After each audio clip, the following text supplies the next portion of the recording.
নমস্কার বন্ধুরা, পম্পার কিচেনে আপনাদের সকলকে স্বাগত। আজ আমি অপূর্ব স্বাদের একটা মিষ্টির রেসিপি আপনাদের সাথে শেয়ার করব। অল্প একটু সুজি, পাকা আম আর ছানা দিয়ে আজকে যে মিষ্টিটা বানাবো আশা করছি আপনাদের ভীষণ ভালো লাগবে। এরকম একটা ইউনিক মিষ্টির রেসিপি আশা করছি আগে কখনো আপনারা দেখেননি বা বাড়িতে বানাননি। একবার হলো সামান্য কয়েকটা ঘরোয়া উপকরণ দিয়ে এই মিষ্টিটা আমার মতো বানিয়ে দেখতে পারেন। অসাধারণ খেতে হয়। একবার খেলে দেখবেন আপনাদের বারবার বানাতে ইচ্ছা হবে, আর যাকে বানিয়ে খাওয়াবেন সেই আপনাকে জিজ্ঞাসা করবে যে কিভাবে এই মিষ্টিটা বানিয়েছেন।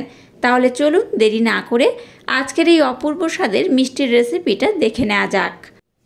আজকের ইউনিক পদ্ধতিতে যে মিষ্টিটা বানাবো তার জন্য গ্যাসটা জ্বেলে দিয়ে প্রথমেই দেখুন একটা ফ্রাই প্যান বসিয়ে দিয়েছি। ফ্রাই প্যানটাকে গরম করে নিয়েছি। এবার এখানে দিয়ে দেবো সুজি। এই যে কাপটা দেখতে পাচ্ছেন এই কাপের মাপ করে আমি 1 কাপ সুজি ব্যবহার করছি। গ্যাসের ফ্লেমটাকে একদম লো দিয়ে সুজিটাকে একটু নাড়াচাড়া করে আমি ভেজে নেব। সুজিটাকে খুব বেশি লাল করে ভাজবেন না, একটু হালকা নাড়াচাড়া করে ভেজে নিলেই হবে। গ্যাসের ফ্লেমটাকে লো দিয়ে সুজিটাকে আমি 2 থেকে 3 মিনিট সময় দিয়ে খুব ভালোভাবে নাড়াচাড়া করে ভেজে নিয়েছি। এবার আমি সুজিটাকে উঠিয়ে নেব। এবার যে কাপের মাপ করে আমি সুজি নিয়েছিলাম সেই কাপের মাপ করে এখানে আমি দিয়ে দেবো 2.5 কাপ লিকুইড দুধ। এই 2.5 কাপ লিকুইড দুধ আমি দিয়ে দিলাম। গ্যাসের ফ্লেমটাকে লো রেখে দুধটাকে একটু আমি ফুটিয়ে নেব। খুব ঘন করে আমি ফোটাবো না, কারণ এটাকে আমি ঘন করে আগে ফুটিয়ে রেখে দিয়েছিলাম, তো সেই দুধটাকে আমি ব্যবহার করছি। ফুটিয়ে রাখা দুধ আমি ব্যবহার করছি। আপনারা যারা একদম নতুন দুধ ব্যবহার করবেন তারা কিন্তু একটু ভালোভাবে ফুটিয়ে নেবেন। যেহেতু এটা ঘন করে ফোটানো তাই অল্প একটু ফুটিয়ে নিলেই হবে। এই পর্যায়ে মিষ্টির জন্য এখানে 2 চামচ মিছরি দিয়ে দেব। খুব বেশি দরকার নেই, 2 চামচ দিলেই হবে। আমি এখানে মিছরি ব্যবহার করলাম, আপনারা চাইলে কিন্তু মিছরির পরিবর্তে এখানে চিনিও ব্যবহার করতে পারেন। দুধটাকে দেখুন ভালোভাবে ফুটিয়ে নিয়েছি। এবার আমি গ্যাসটাকে একদম লো করে দিলাম। এবার এখানে পাকা আমের পাল্প দিয়ে দেবো 2 থেকে 3 চামচের মতো।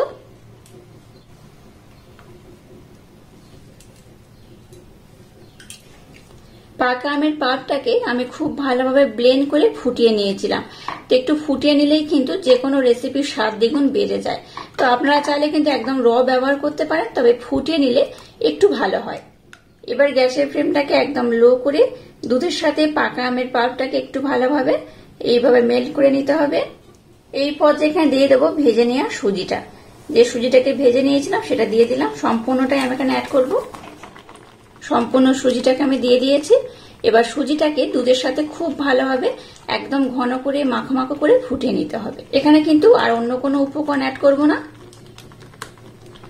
যেমন করে আমরা একটা ডো বানাই রুটি আটা করার জন্য বা কোনো লুচি বানানোর জন্য, তো সেই রকম কিন্তু একটা সুজির ডো আমি বানিয়ে নেব। গ্যাসের ফ্লেমটাকে একদম লো রেখে দেখুন মিশ্রণটাকে যেমন ডো বানালে হয় ঠিক সেইভাবে আমি বানিয়ে নিয়েছি। আর দেখুন এই ফ্রাই প্যানটাকে কিন্তু ছেড়ে উঠে যাচ্ছে, তার মানে কিন্তু এটা একদম সুন্দরভাবে আমি রেডি করে নিয়েছি। এবার আমি গ্যাসটাকে বন্ধ করে দেব আর মিশ্রণটাকে এইভাবে একটু খেলিয়ে রাখবো যাতে একটু ঠান্ডা হয়ে যায়। খুব যেমন ঠান্ডা করলে হবে না, আবার খুব গরম অবস্থায় মিষ্টিগুলোকে আমি বানাতে পারবো না, তাই এটাকে একটু ঠান্ডা করে নেব। তারপর আমি আপনাদের দেখাবো কিভাবে মিষ্টিগুলো বানাতে হবে। তো এটা ততক্ষণ ঠান্ডা হতে থাকুক, আমি আর একটা কাজ কমপ্লিট করব। এবার দেখুন একটা পাত্রে আমি ছানা নিয়ে নিয়েছি। আমি এখানে 700 ml দুধের ছানা বার করে নিয়েছি। আর ছানাটাকে এবার আমি খুব সুন্দরভাবে মেখে নেব। দুধের মধ্যে লেবুর রস দিয়ে ছানাটাকে আমি বানিয়ে নিয়েছি। আপনারা চাইলে কিন্তু ভিনেগার দিয়েও ছানাটাকে কাটাতে পারেন, তো আমি লেবুর রস দিয়ে এই ছানাটাকে কাটিয়ে নিয়েছি। এবার এটাকে ডলে ডলে একদম মোলায়েম সফট করে মেখে নেব। খুব সুন্দর একদম মোলায়েম সফট করে মাখতে হবে। ছানাটাকে দেখুন আমি কিন্তু খুব সুন্দর মোলায়েম সফট করে মেখে নিয়েছি। এই দেখুন একদম কিন্তু সফট হয়েছে। এই দেখুন দেখেই বুঝতে পারবেন কতটা সফট করে মেখে নিয়েছি। দানা দানা হয়ে থাকলে হবে না, একদম এরকম সফট করে মাখাতে হবে। এবার এখানে 2-1 উপকরণ আমি অ্যাড করব। এবার এখানে মিল্ক পাউডার মানে গুঁড়ো দুধ দিয়ে দেবো 2 চামচ। খুব বেশি দরকার নেই, 2 চামচ দিলেই হবে। মিল্ক পাউডার দিয়ে এটাকে আমি আর একবার মেখে নেব। তারপর এখানে আমি আর একটা উপকরণ অ্যাড করব। তো প্রথমে মিল্ক পাউডার দিয়ে এটাকে মেখে নিতে হবে, আবারও ডলে ডলে আমি একদম এরকম নরম সফট করে মেখে নেব।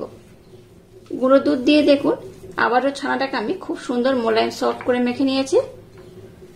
এবার এখানে কনডেন্স মিল্ক দিয়ে দেবো। 1 থেকে 2 চামচের মতো দিলেই হবে, খুব বেশি দরকার নেই, অল্প করে দিলেই হবে। খুব বেশি কিন্তু ব্যবহার করার দরকার নেই, 1 থেকে 2 চামচ দিলেই হবে। একটু মিষ্টি মিষ্টি লাগবে, খেতেও কিন্তু খুব সুন্দর লাগবে। দেখুন মিষ্টনটাকে আমি একদম মোলায়েম সফট করে মেখে নিয়েছি, দেখে বুঝতেই পারছেন কত সুন্দর মোলায়েম সফট করে মেখেছি। এবার দেখুন এখান থেকে আমি অল্প অল্প করে লেচি কেটে নেব, খুব বেশি নয়, এইভাবে অল্প অল্প করে নিলেই হবে। সমস্ত মিশ্রণ দিয়ে দেখুন এইভাবে ছোট ছোট লেচি কেটে নিয়েছি। এবার এগুলোকে হাতের মধ্যে এইভাবে আমি গোল করে নেব। দেখুন গোল করলে কিন্তু একটুও ফাটল নেই, দেখে বুঝতেই পারছেন, তবে একটু ফাটল থাকলেও কিন্তু সমস্যা নেই। তো যাই, এটাকে আমি এইভাবে গোল করে নিলাম। সবগুলোকে একইভাবে খুব সুন্দর করে আমি গোল করে নেব। মিশ্রণটাকে দেখুন একটু হালকা ঠান্ডা করে নিয়েছি। এর মধ্যে 1 চামচ মিল্ক পাউডার দিয়ে দিলাম, আর দিয়ে দেবো 2 চামচ ময়দা। এটা যাতে খুব সুন্দর বাইন্ডিং হয় তার জন্য 2 চামচ ময়দা দিলাম। এবার সমস্ত উপকরণ খুব সুন্দর মোলায়েম সফট করে মেখে নেব। খুব কিন্তু টাইট করে মাখা যাবে না, একটু মোলায়েম সফট করে মাখাতে হবে। এটা মেখে নিয়ে আমাদের দেখাচ্ছি মিষ্টনটাকে কেমন করে মাখাতে হবে, আর কেমন করে মাখালে আজকের এই মিষ্টিটা একদম পারফেক্ট হবে। মিশ্রণটাকে দেখুন আমি খুব সুন্দর মোলায়েম সফট করে মেখে নিয়েছি, দেখে বুঝতেই পারছেন। আর এইরকম কিন্তু একটু নরম করে মাখাতে হবে। আর এখানে দেখুন ছানার আমি বল করে নিয়েছি 8টা। এখান থেকে সেরকম আমি 8টা লেচি কেটে নেব। লেচিগুলোকে খুব যেমন বড় কাটবো না, আবার খুব ছোটও কাটবো না।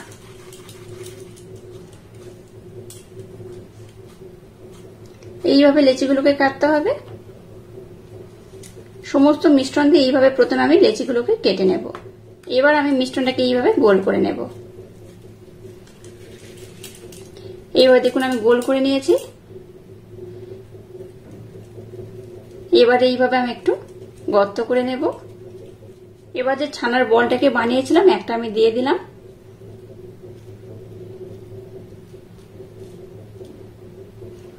এবার এইভাবে মুখটাকে মুড়ে দেব। আবার এটাকে আমি খুব সুন্দর গোল করে নেব। দেখুন এটাকে আমি কত সুন্দর গোল করে নিয়েছি। এইভাবে সবগুলোকে আমি সুন্দর করে বানিয়ে নেব। দেখুন সমস্তকে আমি খুব সুন্দর মিষ্টি শেপ দিয়ে বানিয়ে নিয়েছি, আর প্রত্যেকটাই কিন্তু এইরকম সুন্দর করে আমি গোল করে নিয়েছি। এবার দেখুন গ্যাসটাকে জ্বেলে দিয়ে একটা কড়ার মধ্যে তেল দিয়েছি, আর তেলটাকে গরম করে নিয়েছি। তেলটাকে খুব হাই করে গরম করবেন না, একটু মিডিয়াম করে তেলটাকে গরম করতে হবে। এবার যেগুলো মিষ্টি শেপ দিয়েছি তেলের মধ্যে দিয়ে দেব। খুব বেশি দিয়ে আমি ভাজবো না, অল্প অল্প দেবো আর ভেজে নেব। আর এইভাবে উপর থেকে তেল দিয়ে দেব। গ্যাসের ফ্লেমটাকে লো টু হালকা মিডিয়াম দিয়ে মিষ্টিগুলোকে ভেজে নিতে হবে। একদম লো করে ভাজবেন না, তাতে করে মিষ্টিগুলো ফেটে যাওয়ার সম্ভাবনা থাকবে। আর একটাকে দিয়ে দিলাম। অনেকগুলো মিষ্টি একসাথে দিলে কি হবে, ফেটে যাওয়ার সম্ভাবনা থাকে, তাই কিন্তু আমি কম কম দিয়ে এইভাবে কিন্তু উল্টে পাল্টে লাল লাল করে ভেজে নেব। দেখুন কম কম দিয়েছি, কত সুন্দর ভাজা হয়েছে। একইভাবে দেখুন এটাকে আমি ভেজে নেব। গ্যাসের ফ্লেমটাকে একদম হাই দেবেন না, লো টু হালকা মিডিয়াম দিয়ে এগুলোকে ভেজে নিতে হবে। যেহেতু আমি একদম ডুবো তেলে ভাজছি না, তাই কিন্তু একটু এইভাবে ঘুরিয়ে ফিরিয়ে ভেজে নিতে হবে। এই দুটো দেখুন একটু লাল হয়ে গেছে। যেহেতু লাল হয়ে গেছে আবার একটা দিয়ে দেব। দেখুন এই দুটোকে আমি খুব সুন্দর লাল লাল করে ভেজে নিয়েছি। এগুলোকে কিন্তু আমি আর খুব বেশি লাল করব না, এগুলো এইরকমই থাকবে। আর এখানে আমি বেকিং পাউডার, বেকিং সোডা কোনো কিছুই ব্যবহার করছি না। কত সুন্দর দেখতে হয়েছে দেখুন, এটা কিন্তু ভীষণ লোভনীয় দেখতে হয়েছে। এবার এটাকে আমি উঠিয়ে নেব। এইভাবে সবগুলোকে আমি সুন্দর করে ভেজে নেব।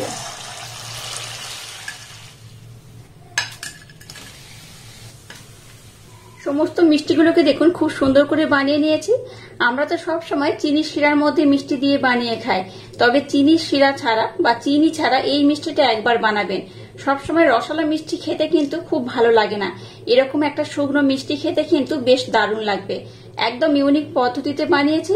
আপনারা যদি মনে করেন একটু রসালো মিষ্টি খাবেন, তাহলে এটাকে কিন্তু চিনি শিরার মধ্যে ডুবিয়ে রাখবেন।